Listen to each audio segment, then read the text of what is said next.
Assalamualaikum warahmatullahi wabarakatuh. Oke, Mimin antar dulu Isti. Oke, kita lanjutkan saja ceritanya. Bab 849, Siapa yang hebat? Betapa menakutkannya jika 5 alam pembuka Dao mengambil tindakan pada saat yang bersamaan. Garis-garis tekanan yang menakutkan terus menyebar ke sekeliling, memusnahkan semua yang mereka lewati. Bahkan jalan di alam semesta ini mulai dilenyapkan dan musnah pada saat ini. Melihat 5 orang bergegas ke arahnya, wajah Ye Guan langsung berubah jelek. Astaga, orang ini tidak memiliki etika bela diri. Pedang niat di tangan Ye Guan langsung digantikan oleh pedang King Xuan. Dia memutar pergelangan tangannya dan mengayunkan pedang secara tiba-tiba, dan cahaya pedang itu seperti air terjun. Ledakan, saat ledakan mengejutkan bergema, Ye Guan langsung terlempar puluhan ribu kaki jauhnya. Begitu dia berhenti, retakan yang tak terhitung jumlahnya muncul di tubuhnya dan darah berceceran. Tapi itu diserap oleh dirinya sendiri dalam sekejap, berubah menjadi kekuatan darah dan berlama-lama di sekelilingnya. Namun di kejauhan, pemimpin Yue Zun sangat terkejut, karena telapak tangan kanannya langsung dipotong-potong oleh pedang. Orang-orang lainnya juga terluka oleh pedang Ye Guan. Kelima orang itu sangat terkejut saat ini. Mereka berlima bergabung untuk menyerang. Bukan saja mereka tidak mampu membunuh Ye Guan, tapi mereka malah melukai Ye Guan sebagai balasannya.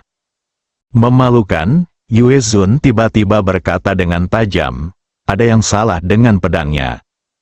Mendengar ini, 4 orang lainnya melihat pedang di tangan Ye Guan. Ketika mereka melihat pedang itu, mereka semua mengerutkan kening dan bertanya-tanya, pedang macam apa ini? Bahkan mereka bisa terluka. Anda tahu, mereka semua sendirian, dan semua benda suci di jalan yang ada tidak dapat menyakiti mereka. Pedang yang melampaui jalan yang ada, bukankah ini tidak masuk akal? Salah satu ahli alam pembukaan Dao berkata dengan suara yang dalam, "Apakah kita sedikit meremehkan orang ini?" 4 orang lainnya terdiam. Pada saat ini, seorang lelaki tua berjubah hijau di sebelah kanan tiba-tiba membuka telapak tangannya, dan sebuah bagan kehidupan muncul di tangannya. Pemimpinnya, Yue Zun, mengerutkan kening. "Daoji, menurutmu nasib seperti apa yang kamu alami saat ini?" Orang tua bernama Dao Jie memandang Ye Guan dari kejauhan dan berkata dengan sungguh-sungguh, "Anak ini tidak sederhana. Saya harus memikirkan apakah saya bisa menjadi musuhnya." Setelah mengatakan itu, dia mulai menyimpulkan, papan keberuntungan di tangannya dengan cepat berputar, dan sebab dan akibat muncul. Yue Zun sedikit tidak senang dan hendak berbicara. Pada saat ini, mata Dao Jie tiba-tiba melebar dan dia mengeluarkan seteguk darah tua. Bagan kehidupan di tangannya langsung hancur dan berubah menjadi ketiadaan. Rumput. Dao Jie memandang Ye Guan di kejauhan seolah-olah dia melihat hantu, mundur dengan kasar, dan berkata dengan ngeri, "Ada seseorang di belakang anak ini, aku tidak bisa mengalahkannya." Setelah mengatakan itu, dia berbalik dan lari. Rumput. Na Yue Zun sangat marah. "Daoji, apa kamu gila? Saat ini, solusinya telah menghilang di ujung langit." 3 pembangkit tenaga listrik lainnya di alam pembukaan Dao saling memandang. Wajah Yue Zun terlihat jelek seperti orang tuanya sudah meninggal. Pada saat ini, seorang lelaki tua berpakaian hitam di sebelah kanan tiba-tiba berkata dengan suara yang dalam, "Yue Zun, siapa orang ini? Kamu harus menjelaskannya kepada saudara-saudaramu." 2 orang lainnya juga mengangguk. Mereka adalah pemuja aliansi jahat. Meskipun mereka menerima gaji dari aliansi jahat, jika latar belakang lawan terlalu menakutkan, mereka dapat memilih untuk tidak bertarung. Lagi pula, ada bos yang tak terhitung jumlahnya, tapi hanya 1 kehidupan. Melihat beberapa orang terlihat sedikit tidak baik, Yue Zun menatap Ye Guan dari kejauhan. Orang di belakangnya adalah dewa sejati. Salah satu pria parubaya terkejut. Apakah ini dewa sejati yang menekan jutaan bencana kosmik? Yue Zun mengangguk. Keduanya tampak serius. Ya Tuhan. Meskipun alam semesta yang sebenarnya jauh dari mereka, mereka mengenal Tuhan yang sejati ini. Betapa menakutkannya menekan kesengsaraan alam semesta jutaan kali sendirian. Menekan kesengsaraan kosmik tidaklah buruk. Yang mengerikan adalah menekannya jutaan kali. Anda harus tahu bahwa setiap kali kesengsaraan kosmik ditekan, itu berarti kesengsaraan kosmik itu akan menjadi lebih kuat, Namun, hal itu masih bisa diredam. Ekspresi dari dua master alam Tao sangat serius, dan ada ketakutan di mata mereka. Jika mereka membunuh Ye Guan hari ini dan menyebabkan dewa sejati membalas dendam di masa depan, mereka tidak akan mampu menanggungnya sama sekali. Di saat yang sama, mereka berdua cukup kesal dengan Yue Zun. Mengapa saya dan yang lainnya datang untuk memberikan persembahan, bukankah karena ingin pensiun? Saya dan yang lainnya di sini untuk menafkahi para lansia. Anda membiarkan kami melakukan kerja keras, sayang sekali. Wanita jahat itu melirik ke arah Ye Guan di kejauhan dan tidak berkata apa-apa. Harus dikatakan bahwa dia sedikit terkejut saat ini. Dia juga tidak menyangka bahwa orang yang awalnya dia anggap sebagai semut ini memiliki kekuatan yang begitu menakutkan. Dia benar-benar jahat. Yue Zun juga memperhatikan emosi keduanya saat ini. Dia berkata dengan suara yang dalam, kalian berdua baru saja keluar dari pengasingan. Kalian mungkin belum tahu bahwa kami akan membunuh dewa yang sebenarnya. Kali ini, Ji Xiaojian, penganut Tao yang paling suci, akan maju sendiri. Yang Maha Kudus, mendengar ini, mereka bertiga terkejut, dan salah satu dari mereka berkata, dia benar-benar maju sendiri. Yue Zun mengangguk dan menatap Ye Guan di kejauhan. Kalian berdua, pendukung di belakang orang ini adalah dewa sejati. Dan dewa sejati saat ini sedang menekan kesengsaraan alam semesta dan tidak punya waktu untuk peduli padanya. Sebagai apakah dewa sejati akan membalas dendam di masa depan? Kalian berdua tidak perlu khawatir sama sekali. Karena dewa sejati akan segera dibunuh. Keduanya masih diam. Melihat ini, Yue Zun merasa sedikit kesal. Sial, orang-orang ini hanya ingin mendapatkan keuntungan dan tidak melakukan apapun. Namun, dia tidak melakukan serangan dan melanjutkan. Setelah membunuh anak ini, saya hanya ingin salah satu menara kecil di atasnya, dan sisanya akan dimiliki oleh mereka bertiga, termasuk pedang di tangannya dan 3 menara spesialnya. Kekuatan garis keturunan. Keduanya langsung tertarik. Wanita jahat itu juga sangat bersemangat. Anak laki-laki ini penuh dengan harta karun. Pada saat ini, Yue Zun tiba-tiba mengangkat kepalanya dan menatap jauh ke langit berbintang. Dia sepertinya telah menemukan sesuatu.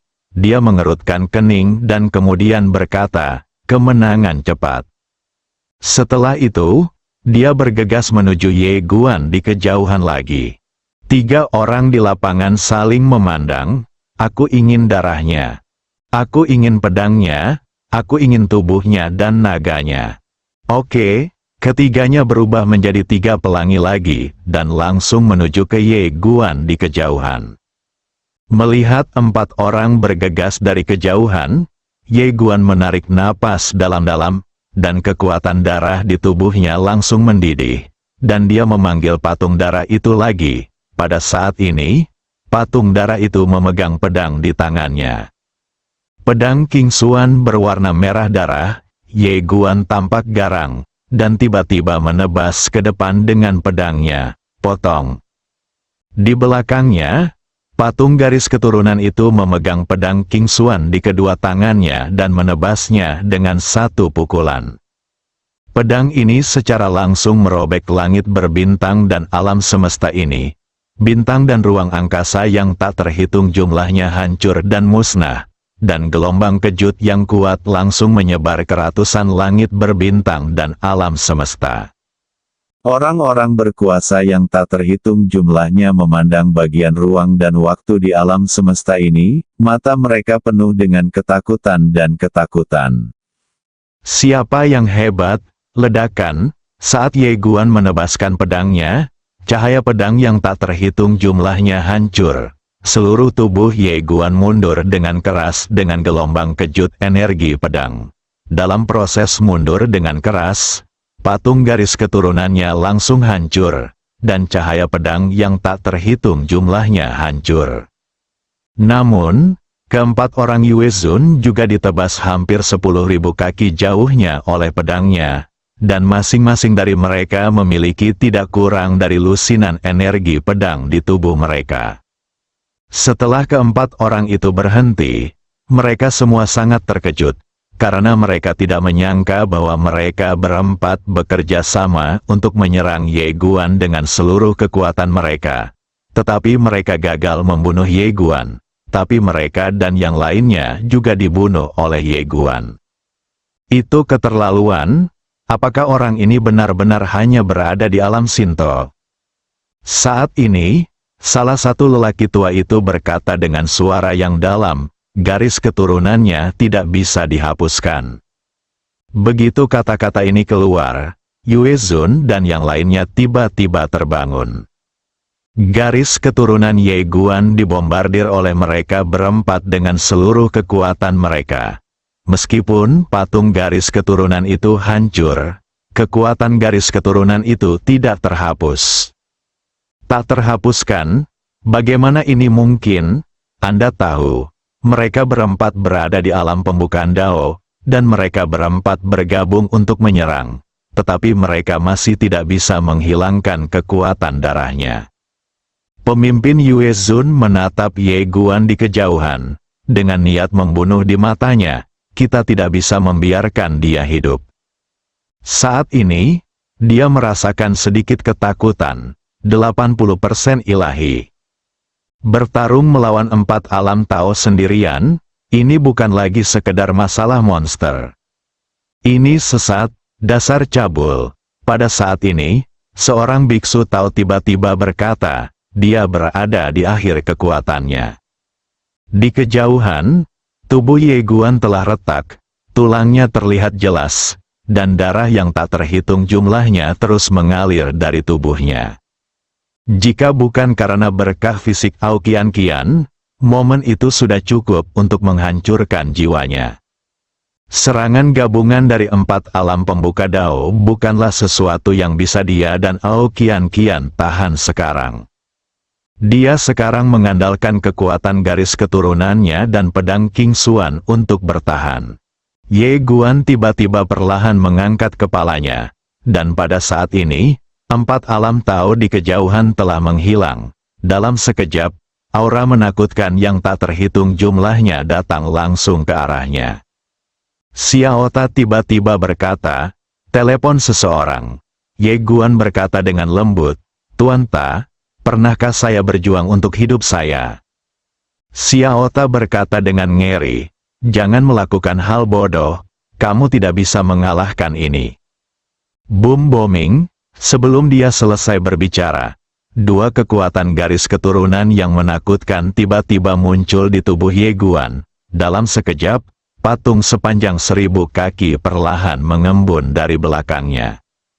Setengah merah darah, setengah ungu tua, patung dua garis keturunan memadat menjadi satu. Ketika kedua garis keturunan itu hendak memadat menjadi idola berdarah ganda, Ye Guan tiba-tiba meraung dengan wajah ganas. Tubuhnya yang sudah terfragmentasi langsung hancur, dan jiwanya menghilang dengan kecepatan yang sangat menakutkan. Ini adalah pertama kalinya dia mengumpulkan kekuatan dua garis keturunan pada saat yang sama. Namun, ini bukanlah sesuatu yang dapat dia tanggung sekarang. Namun saat ini, dia tidak memiliki kartu truf atau jalan keluar. Satu-satunya pilihan adalah bertarung sampai mati. Meskipun patung garis keturunan ganda belum sepenuhnya terkondensasi, kekuatan mengerikan dari garis keturunan tersebut telah menyebar dari langit dan bumi. Kekuatan kuat dari garis keturunan tersebut telah secara paksa memblokir 4 alam Tao yang ada. Mereka berempat merasa ngeri. Pada saat ini, Ye Guan menggunakan kekuatan terakhirnya untuk mengangkat pedang King Xuan dan menebasnya. Di belakangnya, patung garis keturunan yang belum sepenuhnya terkondensasi ditebas dengan pedang King Xuan di kedua tangannya. Melihat pemandangan ini, mata Yue Zun dan 4 orang lainnya tiba-tiba menyusut, dan tanpa ragu-ragu, mereka berempat mundur pada saat yang bersamaan. Ledakan, ketika pedang ini jatuh, semua galaksi dan alam semesta yang terlihat dengan mata telanjang hancur, dan tubuh pemimpin Yue Zun langsung dipotong-potong oleh pedang ini. Pada saat ini, setelah Ye Guan mengayunkan pedangnya, dia perlahan jatuh, dan jiwanya menghilang dengan kecepatan yang sangat menakutkan. Tidak hanya itu, patung berdarah ganda di belakangnya hancur seketika setelah mengayunkan pedang, berubah menjadi kekuatan garis keturunan yang tak terhitung jumlahnya yang bergetar. Kamu memandangi langit berbintang dan alam semesta yang mati. Kesadarannya berangsur-angsur menghilang dan penglihatannya menjadi semakin kabur. Ye Guan berkata dengan lembut, "Tuan Ta, kejar ayahku, aku benar-benar lelah." Setelah mengatakan itu, matanya perlahan tertutup, dan pedang King Xuan di tangannya perlahan turun. Pada saat ini, pedang King Xuan yang meluncur tiba-tiba berhenti, dan kemudian mulai sedikit bergetar. Pada saat yang sama, sebuah tangan memegang jiwa Ye Guan yang jatuh ke bawah. Yue Zun dan 4 orang lainnya berhenti. Mereka berempat menatap ke kejauhan, di mana seorang pria berkemeja putih dengan lembut memegang jiwa Ye Guan. Yue Zun menatap pria berkemeja putih, "Siapa kamu?" Pria berkemeja putih dengan lembut meluruskan kerah Ye Guan yang berantakan, lalu menatap Yue Zun dan tersenyum tipis, "Aku, Ye Xuan." Babak 850, Kinger memiliki temperamen buruk akhir-akhir ini. "Kamu Xuan?" Mendengar perkataan pria berkemeja putih, Yue Zun sedikit mengernyit. Setelah berpikir sejenak, dia menggelengkan kepalanya dan berkata, "Belum pernah mendengarnya." Pria berkemeja putih itu tidak marah, dia hanya tersenyum. Tangan kanan Yue Zun tiba-tiba mengepal erat, ledakan. Momentum mengerikan menyapu pria berkemeja putih itu seperti semburan gunung. Galaksi sedang mendidih. Namun, momentum itu menghilang secara diam-diam bahkan sebelum ia mendekati pria berkemeja putih itu. Melihat pemandangan ini, ekspresi Yue Zun dan 4 orang lainnya tiba-tiba berubah. Yue Zun menatap pria berkemeja putih dan berkata, "Ada beberapa saat lagi."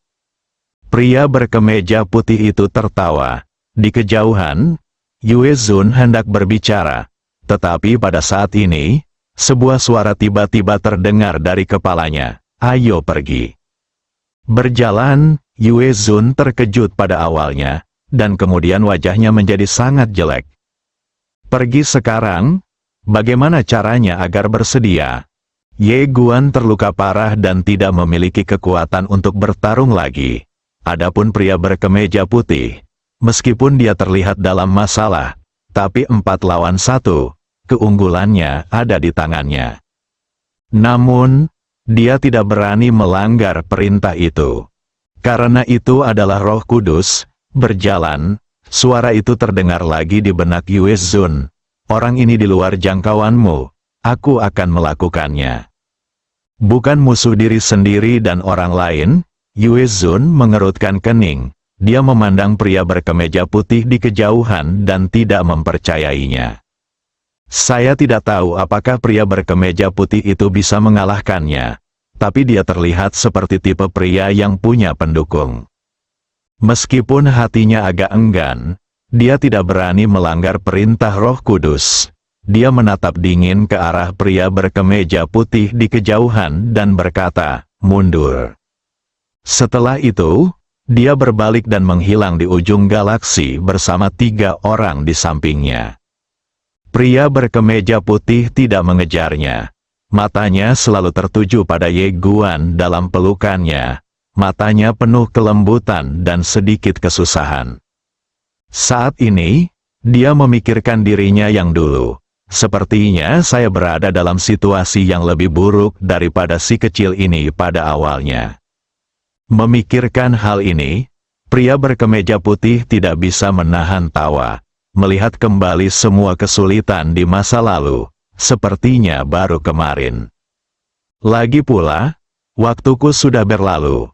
Pada saat ini, waktu dan ruang di belakang pria berbaju putih tiba-tiba sedikit bergetar, dan kemudian, seorang wanita berjalan keluar dengan cepat dikelilingi oleh sekelompok pria kuat. Orang yang datang tidak lain adalah Zhou Fan. Ketika mereka melihat pria berkemeja putih, ekspresi orang-orang kuat di sekitar Zhou Fan tiba-tiba berubah, dan mereka segera mengepung Zhou Fan. Semua orang tampak waspada, seolah menghadapi musuh yang tangguh. Pada saat ini, Zhou Fan melambaikan tangannya, dan orang-orang kuat itu mundur, tetapi mereka masih sangat waspada. Zhou Fan perlahan berjalan menuju pria berkemeja putih. Di sampingnya, seorang pria kuat menghentikannya dan berkata, "Hati-hati." Zhou Fan menggelengkan kepalanya sedikit. Tidak ada, senior ini seharusnya adalah kerabat Tuan Ye. Setelah mengatakan itu, dia berjalan perlahan tidak jauh dari pria berkemeja putih itu. Dia membungkuk sedikit dan berkata, "Senior, apakah Tuan Ye seorang kerabat?" Pria berkemeja putih berdiri perlahan, lalu berjalan ke arah Zhou Fan sambil menggendong Ye Guan, yang terluka parah dan mengalami koma. Dia tersenyum dan berkata, "Nona, bisakah Anda membantu saya merawatnya sebentar?" Zhou Fan melirik Ye Guan, yang mengalami koma, dan mengangguk, "Oke." Setelah mengatakan itu, dia mengambil Ye Guan dari pelukan pria berkemeja putih. Saat ini, Xiao Ta tiba-tiba berkata, "Tuan kecil." Pria berkemeja putih tersenyum dan berkata, "Tuan Ta." Xiao Ta buru-buru berkata, "Tidak, tidak, Tuan kecil, panggil saja aku Xiao Ta." Pria berkemeja putih tersenyum dan berkata, "Saya telah bersamamu, jadi saya harus memanggilmu Tuan Ta." Xiao Ta ragu-ragu sejenak, lalu berkata, "Tuan kecil, apakah Anda mencoba membodohi saya?" Pria berkemeja putih, Xiao Ta tiba-tiba berkata lagi, "Mengapa kamu tidak membunuh orang-orang itu, Tuan kecil?" Pria berkemeja putih melirik Ye Guan dalam pelukan Zhou Fan dan berkata sambil tersenyum, "King Er memiliki temperamen yang buruk akhir-akhir ini, jadi aku meninggalkannya di sini untuk membunuhnya guna menenangkannya." Xiao Ta hendak berbicara ketika tiba-tiba, pria berkemeja putih itu mengangkat kepalanya dan menatap ke langit, sedikit mengernyit. Setelah beberapa saat, dia menggelengkan kepalanya dan tersenyum. "Aku harus pergi." Xiao Ta berkata, "Tuan kecil, apakah Anda bertengkar dengan Sister Tianming?" Pria berkemeja putih itu tersenyum dan berkata, "Kamu ingin tahu?" Xiao Ta berkata, "Tentu saja." Kata-kata itu jatuh begitu saja. Tertawa, tiba-tiba, sebuah pedang jatuh dari langit. Sebelum menara kecil itu sempat bereaksi, sebuah pedang sudah menyentuh puncak menara. Pedang berjalan, Xiao Ta berkata dengan ngeri, "Tuan kecilku memintaku untuk bertanya." "Kamu Guan?" Pria berkemeja putih tersenyum, membuka telapak tangannya, dan pedang Singdao terbang ke tangannya. Dia memandang Zhou Fan dan berkata sambil tersenyum, "Nak, kamu sudah selesai." Zhou Fan ragu-ragu sejenak, lalu berkata, apakah paman akan kembali? Pria berkemeja putih itu tersenyum dan berkata, kamu gadis kecil sangat pintar, merupakan berkah bagi saya untuk bertemu dengan kamu. Zhou Fan sangat gembira ketika mendengar kalimat ini, karena dia sudah yakin bahwa pria di depannya adalah ayah Ye Guan. Diakui oleh keluarga Xiao Guan adalah hal yang sangat membahagiakan baginya. Pria berkemeja putih menatap Ye Guan untuk terakhir kalinya, dengan kilatan rasa sayang di matanya. Pada saat ini, dia sepertinya merasakan sesuatu, mendongak, dan tersenyum tipis. Ini dia datang. Setelah mengatakan itu, dia berubah menjadi cahaya pedang dan menghilang ke kedalaman langit berbintang. Begitu pria berkemeja putih itu pergi, ekspresi Zhou Fan tiba-tiba berubah drastis. Dia tiba-tiba berbalik dan melihat ribuan kaki jauhnya. Ruang dan waktu tiba-tiba mulai mendidih dengan hebat. Pada saat ini, seorang Tao muncul di sebelah Zhou Fan. Sang Tao menatap area ruang waktu yang mendidih dengan ekspresi yang sangat serius. Ada orang-orang kuat yang merobek batas alam semesta dan bergegas menuju sisi ini. Saat Zhou Fan hendak berbicara, pendeta Tao itu tiba-tiba berkata dengan kaget, kami di sini. Ledakan, begitu suara itu jatuh, energi pedang berwarna merah darah tiba-tiba melesat dari udara dan langsung menuju ke arah kerumunan. Melihat pemandangan ini, wajah pendeta Tao yang hendak mengambil tindakan tiba-tiba berubah drastis, dan dia langsung berkata, Citian, kemarilah. Tak jauh dari situ, Citian dari kuil Ventian berteriak, brengsek. Meskipun dia sangat tidak bahagia, dia harus mengambil tindakan. Dia tidak terlalu peduli apakah pria bernama Ye Guan meninggal. Tetapi jika Zhou Fan meninggal di sini, dia tidak perlu mempraktikkan ajaran Buddha, tetapi akan langsung menjadi Buddha di tempat. Citian melangkah tepat ke depan Zhou Fan, lalu mengatupkan kedua tangannya dan meraung, kamu tidak bisa menahan amarahmu. Ledakan, tiba-tiba, seberkas cahaya keemasan naik ke langit dari kaki semua orang di lapangan, dan kemudian berubah menjadi layar cahaya keemasan dan perisai besar yang ditempatkan secara horizontal di atas kepala semua orang. Saat ini, pisaunya menusuk dengan keras, ledakan. Hanya dengan satu serangan pedang, perisai raksasa cahaya keemasan hancur, dan semua orang di lapangan terguncang ke tanah dan mundur dengan keras. Semua orang terkejut, Zhou Fan melindungi Ye Guan dan mundur berulang kali. Ketika dia berhenti, dia sepertinya merasakan sesuatu. Dia tiba-tiba mengangkat kepalanya dan melihat tidak jauh. Ribuan kaki jauhnya, berdiri seorang wanita ilusi. Setransparan asap biru kuncir kuda panjang, sehitam tinta, tergantung di pinggangnya, dipakai mengenakan jubah berwarna merah secerah darah, dengan ikat pinggang hitam diikatkan di pinggang, pinggang ramping tidak cukup untuk menopang tangan, dan di bagian kaki terdapat sepasang sepatu merah bersol tebal yang membuatnya semakin terlihat lebih menawan seperti bunga. Sudut mulutnya sedikit terangkat, dengan ekspresi samar-samar, ada sedikit pemberontakan di senyumannya. Di tangannya, dia memegang pedang panjang berwarna merah darah. Namun di belakangnya, ada pedang, perbaikan pisau. Pembudidaya pedang, dia berjalan perlahan menuju kerumunan dengan pisau di tangan, dan rasa penindasan yang luar biasa datang ke arah mereka seperti gelombang. Dao Jun berkata dengan suara yang dalam, dia bukan tubuh aslinya. Bukan tubuh aslinya. Begitu kata-kata ini keluar, semua orang di tempat tersebut terkejut. Bukankah itu tubuh asli, yang melumpuhkan semua orang di lapangan dengan satu pisau? Tahukah Anda, ada 4 orang kuat di alam pembukaan Dao di lapangan, dan sisanya berada di level terendah. tapi mereka masih tidak bisa menahan pedang wanita ini. Wanita berjubah merah tiba-tiba berkata, "Di mana pria misterius itu tadi?"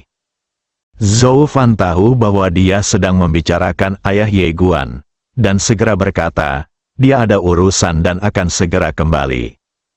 Wanita berjubah merah sedikit mengangkat bibirnya. "Segera kembali? Apakah kamu mencoba menakutiku?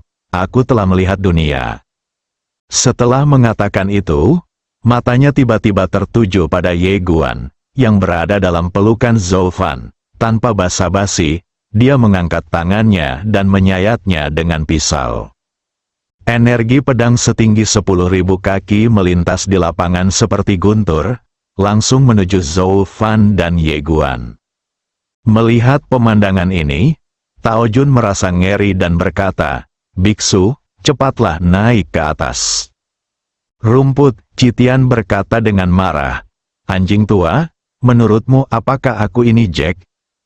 Meski begitu, dia tetap mengambil satu langkah ke depan, mengatupkan kedua tangannya dengan kuat, dan saat dia melantunkan nama Buddha, seberkas cahaya Buddha tiba-tiba naik ke langit dari tubuhnya, dan kemudian berubah menjadi perisai emas cahaya Buddha untuk menghalangi kepala semua orang. Bang! Namun, saat pedang itu ditebas, perisai emas cahaya Buddha hancur, dan darah muncrat dari mulut Citian seperti air mancur, mengejutkan semua orang. Melihat pemandangan ini, Zhou Fan menyipitkan matanya dan berkata dengan tegas, "Mundur." Setelah mengatakan itu, dia memeluk Ye Guan dan berbalik untuk pergi. Seorang pria kuat di alam pembukaan Dao segera membuka terowongan ruang waktu dan melindunginya di dalamnya. Dao Jun dan Citian itu juga dengan cepat berbalik dan lari. Sementara Citian kembali dan memuntahkan darah. Namun wanita berjubah merah itu tidak mengejarnya. Sebaliknya, dia perlahan-lahan mengeluarkan sebatang tebu dan mulai mengunyahnya.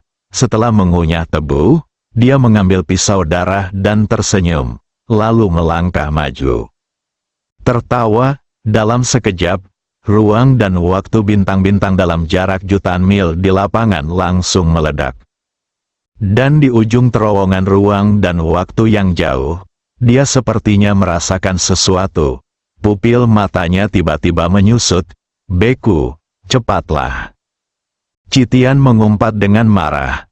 Aku akan memukul paru-parumu." Begitu kata-kata itu keluar, terowongan ruang waktu di belakang semua orang tiba-tiba meledak inci demi inci, dan gelombang kejut kekuatan terus menyebar ke sekeliling, yang sangat menakutkan. Semua orang melihat ke belakang dan melihat energi pedang berwarna merah darah menebas ke arah mereka. Wajah Citian menjadi gelap. Wanita jalang ini keterlaluan. Saat dia berbicara, dia tiba-tiba mengambil langkah ke depan dan mengatupkan kedua tangannya. Dalam sekejap, patung Buddha emas setinggi 1000 kaki muncul di belakangnya. Dia mencondongkan tubuh ke depan, mengepalkan tangan kanannya dan tiba-tiba meninju ke depan, dan di belakangnya, patung Buddha emas tiba-tiba muncul. Lampu Buddha yang tak terhitung jumlahnya datang. Bang! Pukulan ini memaksa energi pedang berhenti di tempatnya. Tetapi pada saat ini, dinding terowongan ruang waktu di sebelah kanan Zhou Fan tiba-tiba meledak. Ekspresi Zhou Fan tiba-tiba berubah drastis. Dao Jun melangkah maju dan berdiri di depan Zhou Fan. Dan kemudian, sinar cahaya tiba-tiba muncul, dan di dalam cahaya itu ada pedang rune. Bang! Pedang rune Dao ini menghentikan pedang Qi di tempatnya.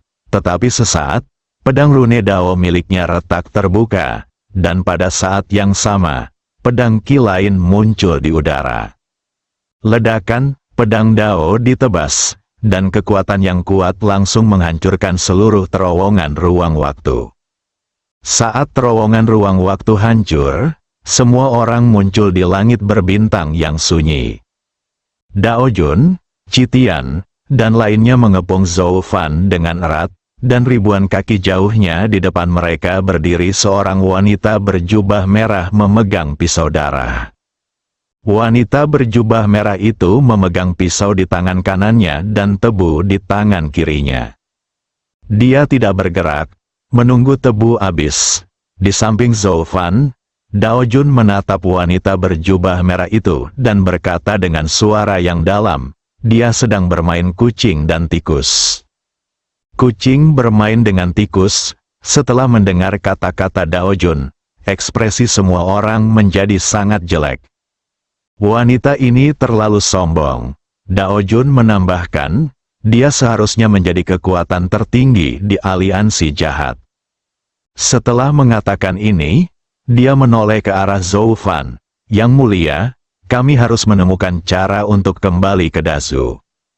Zhou Fan berkata, paling lama dalam 1/4 jam, tentara Sens akan tiba. Dao Jun berkata dengan heran, Yang Mulia telah menggunakan perintah senjata ilahi Zhou Agung. Zhou Fan mengangguk. Dao Jun berpikir sejenak, lalu mengangguk, itu harus digunakan. Pada saat ini, wanita berjubah merah di kejauhan telah selesai mengunyah tebu di tangannya. Dia menyeka sudut mulutnya, dan kemudian menatap Zhou Fan. Tanpa basa-basi, dia tiba-tiba bergegas ke depan, dan darah energi pedang merah langsung menebas ke arah Zhou Fan DKK. Amitabha, Citian tiba-tiba mengatupkan kedua tangannya, dan dalam sekejap, cahaya Buddha menyebar, dan patung Buddha emas muncul di belakang semua orang. Patung Buddha emas ini membungkuk dan melindungi semua orang di tempat kejadian. Bang, patung Buddha emas ini memblokir pisaunya. Namun patung Buddha juga mengalami retakan. Tapi saat ini, tebasan lain datang. Ledakan, patung Buddha tiba-tiba hancur. Dan Citian terlempar ribuan kaki akibat gempa. Begitu dia berhenti, seteguk darah muncrat dari mulutnya. Wanita berjubah merah itu memandang semua orang di ruangan itu dan menggelengkan kepalanya. Sampah, itu semua sampah. Berbicara tentang ini, dia tiba-tiba melihat ke arah Citian dan berkata, kamu yang terburuk, rumput. Darah Citian melonjak seketika, langsung membakar tubuhnya. Bersambung.